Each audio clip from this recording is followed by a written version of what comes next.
हर्ष जो है कुछ एक आंकड़े, कुछ एक नंबर्स जो है लेकर के आ जुड़ चुके हैं हमारे साथ। उनके पास चलते हैं, जरा देखते हैं क्या कुछ नंबर खंगाल करके लेके आए हैं, क्योंकि बाजार की इस बड़ी गिरावट में। हर्ष, बताइए क्या कुछ आंकड़े हैं आपके पास? बिल्कुल सर, जो ब्लैक मंडे का जो नाम दिया जा रहा था वो बिल्कुल सही साबित हुआ। कल हर जगह पे ट्रेंड कर रहा था ये शब्द।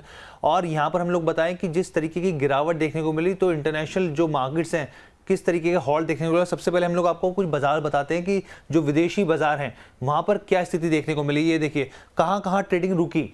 आप देखिए ताइवान, यहाँ पर ताइवान की अगर हम लोग बात करें यहाँ पर, तो आप ये देखिए हैंसेंग जो है करीब 16 साल में सबसे बड़ी गिरावट दिखाता हुआ दिखा यहाँ पर। और यहाँ पे भी जो ट्रेडिंग है रोकनी पड़ी, ये स्थिति हो गई। अब आप सोचिए इसके बाद दूसरा देश कौन सा है? जापान। आप जापान निकाई 225 की बात करें यहाँ पर, तो इसमें भी भारी गिरावट देखने को मिली। और उसके बाद यहाँ पे बीच में ब्रेक लगाना पड़ा, 10 मिनट का ट्रेडिंग रोकनी पड़ी और फ्यूचर कॉन्ट्रैक्ट पर भी रोक लगती हुई दिखी। उसके बाद श्रीलंका ऐसे छोटे देश में आप सोचिए, यहाँ पे कोलंबो स्टॉक एक्सचेंज है, वहां पर भी स्थिति बिल्कुल खराब होती हुई दिखी और यहाँ पर भी ट्रेडिंग रोकी गई। इसके अलावा दक्षिण कोरिया के बाजार में प्रोग्राम ट्रेडिंग के लिए सेल ऑर्डर्स पर भी रोक लगानी पड़ी। तो दुनिया के कई ऐसे देश रहे यहाँ पर जहां पर ट्रेडिंग को रोकना पड़ा। अब हम आपको बताते हैं कि इसके कारण, वजह क्या है कि बाजार में इतनी बड़ी गिरावट भारतीय बाजारों में क्यों देखने को मिली। इसके पीछे के कारण हम लोग आपको दिखाते हैं यहाँ पर। तो देखिए सबसे पहले फेड चेयरमैन जेरोम पावेल का बयान। इन्होंने अपने बयान में साफ तौर पे कहा, जेरोम पावेल ने, कि जिस तरीके की हम लोग उम्मीद लगा के बैठे थे कि भाई टैरिफ इतना ऐलान हो सकता है इतने तक, लेकिन ये काफी बड़ा है, ये एकदम से हम लोग उम्मीद नहीं कर रहे थे। और इससे क्या होगा, सीधा बेरोजगारी पर असर पड़ेगा, यहाँ पर ग्रोथ पर असर पड़ेगा, अर्थव्यवस्था पर असर पड़ेगा और चौतरफा असर देखने को मिल सकता है आने वाले दिनों में। और वैसे ही हम लोग लगातार खबरें पढ़ रहे हैं, रिसेशन का एक स्थिति देखने को मिल रही है अमेरिका में। उसके अलावा बाजार में प्राइस इन नहीं।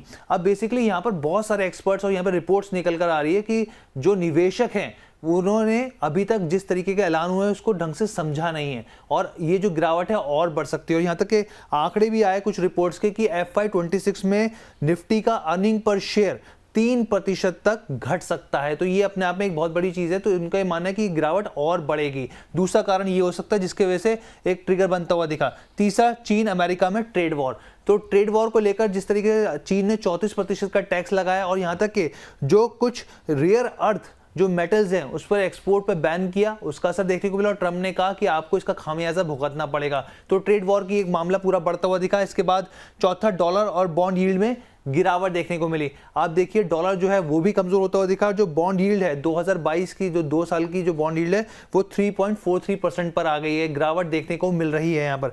इसके अलावा 5वां पॉइंट, क्रूड ऑयल की कीमतों में भी गिरावट है। क्रूड ऑयल जो है आप ये समझिए काफी ज्यादा गिरावट देखने को मिली। ब्रेंट क्रूड में 3.5% और WTI क्रूड में भी करीब 3.5% की गिरावट देखने को मिल रही है। अब हम लोग मिड कैप की बात कर लेते हैं। मिड कैप में कौन से स्टॉक्स हैं जो काफी ज्यादा धराशायी होते हुए दिखे, वो आपको दिखाते हैं टॉप 10 स्टॉक्स यहाँ पर। तो देखिए यहाँ पर नेशनल एल्यूमिनियम की हम लोग बात करें, यहाँ पर करीब 10% की गिरावट यहाँ पर है मिड कैप स्पेस में।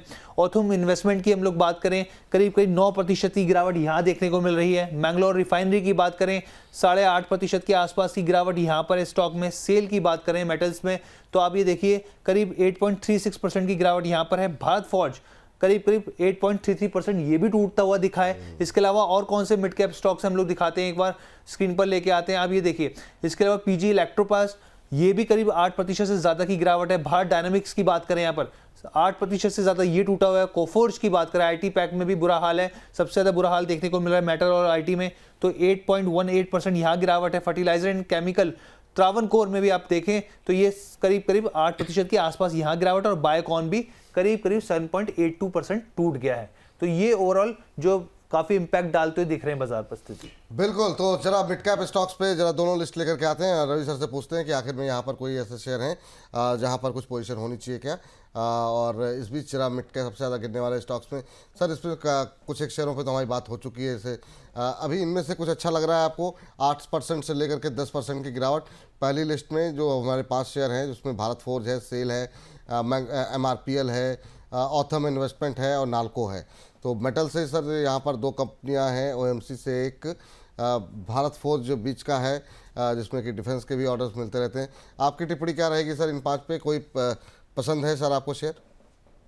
देखिए, वैसे तो ये पांचों शेयर जो है वो दिग्गज हैं अपने क्षेत्र के, और मुझे लगता है कि जो गिरावट है ये थोड़ी सी यहाँ पर जरूर एक निगेटिविटी यहाँ पर क्रिएट कर रही है, लेकिन मुझे लगता है कि अगर लॉन्ग टर्म के हिसाब से अगर किसी का विजन जो है वो 1 साल से ऊपर का भी है, तो इन स्टॉक्स में आप कम से कम अपनी पोजीशन 25% ऐड कर सकते हैं, और ये एक अपॉर्चुनिटी की तरीके से यहाँ पर लेकर चल सकते हैं। नेशनल एल्युमिनियम की बात करें या फिर एमआरपीएल, सेल, भारत फोर्ज, ये ज्यादा अट्रैक्टिव यहाँ पर हैं, और मुझे लगता है कि इस डिप का फायदा उठाना चाहिए। 20-25% एंट्री करने से पीछे नहीं हटना चाहिए।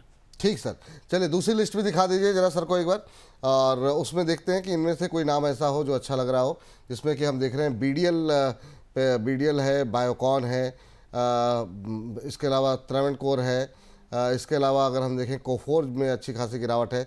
इनमें से सर कोई अच्छा लग रहा है क्या आपको? सिर्फ बीडीएल ही अच्छा है, बाकी मैं बायोकॉन के लिए तो कहूंगा कि बिल्कुल इससे दूरी बनाकर रखें, क्योंकि ये स्टॉक ही पूरी बास्केट में सबसे वीक स्टॉक है। और ओवरऑल अगर यहाँ पर स्ट्रक्चर देखें तो आपको थोड़ा सा भी इन स्टॉक से दूरी बनाकर रखनी चाहिए। लेकिन बीडीएल में मैंने जैसे, चूंकि आपके प्रोग्राम में लेवल्स पहले बताए हैं, लेकिन फिर से रिपीट कर देता हूँ कि 1150 के आसपास के लेवल्स मिलते हैं तो वहां पर अट्रैक्शन वापस से स्टार्ट होगा। तब तक के लिए अभी यहाँ पर थोड़ा सा वेट एंड वॉच करें। थोड़ा सा अभी वेट एंड वॉच करें। शुक्रिया आपका यहाँ पर हर्ष, ये तमाम जानकारी लेकर के आने के लिए और ये तमाम डेटा हमारे दर्शकों के सामने शेयर करने के लिए बहुत बहुत शुक्रिया, बहुत बहुत थैंक यू आपका।